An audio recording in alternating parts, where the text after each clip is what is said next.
The axiom goes that life begins at 40, but for Mike Adenuga, the CEO of Globalcom, who became a millionaire at the young age of 26, life began in his 20s. Today, he is one of Africa's richest and holds business interests across several sectors of the economy, and in various countries on the continent. Before we continue, please don't forget to click the like button, and subscribe to the channel for more video about black billionaires and business-related content. Michael Adenuga was born on April 29, 1953, into the family of Michael Adenuga Sr. and Oyendamola Adenuga, and he is Africa's sixth richest person, according to Forbes 2021. Before going on to further his higher education, he attended Ibadan Grammar School and received his higher school certificate from the Comprehensive High School Ayatoro. He got his first degree in business administration from Northwestern Oklahoma State University, and his MBA from Pace University, New York.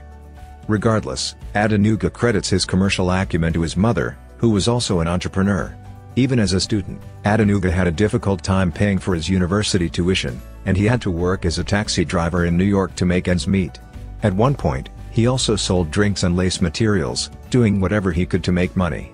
Fortune smiled on him, and because of his various hustles, he made his first million at the age of 26 in 1979, and hasn't looked back since. He went on to develop and invest in other enterprises throughout the years, amassing a fortune that made him one of Africa's wealthiest individuals. Mike Adenuga saw the potentials of the booming oil industry in Nigeria and started applying for a license in the late 80s. However, he did not receive one until Professor Jubril Aminu, the oil minister under General Ibrahim Babangada's dictatorship, instituted a new policy permitting individuals to engage in oil exploitation and exploration. He obtained the drilling license in 1990 and started exploration with his new company, Consolidated Oil, in Ondo State. As the country transitioned to democracy at the end of the 1990s, Adenuga recognized a new opportunity in the telecommunications market and obtained a conditional GSM license from the federal government in 1999. He got a new one when it was revoked in 2004 when the government staged another auction. With millions of members, he used this license to start Globalcom in Nigeria, which has since expanded to other African countries including Benin Republic, Ghana, and Côte d'Ivoire. His telecommunications business is a key rival to the Mountain Group, and it is still looking for licenses in additional West African countries. Mike Adenuga made a $600 million takeover proposal for the Ivorian mobile telecoms company Comium in Côte d'Ivoire in May 2015. Debts and scandals.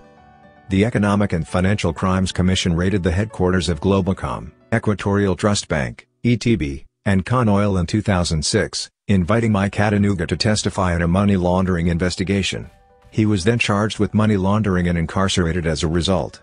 He later left the country and went to live in London for a while until late President Umaru Musa Yar'Adua's regime granted him a pardon, making it possible for him to return home to Nigeria.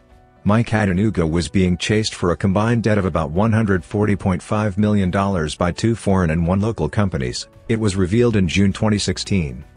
His company, Con Oil, was believed to have defaulted on payments owed to a number of creditors, including the French oil giant Total.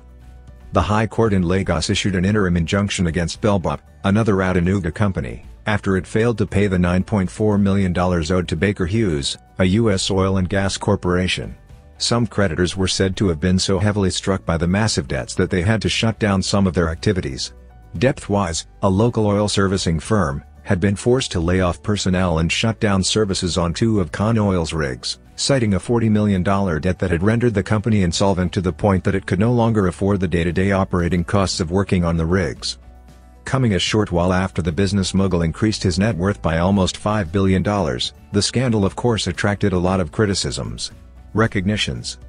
Mike Adenuga carries out his philanthropic activities through the Mike Adenuga Foundation, helping people in Nigeria and other African countries. He was named African Entrepreneur of the Year at ADA in August 2007, Grand Commander of the Order of Niger, GCON.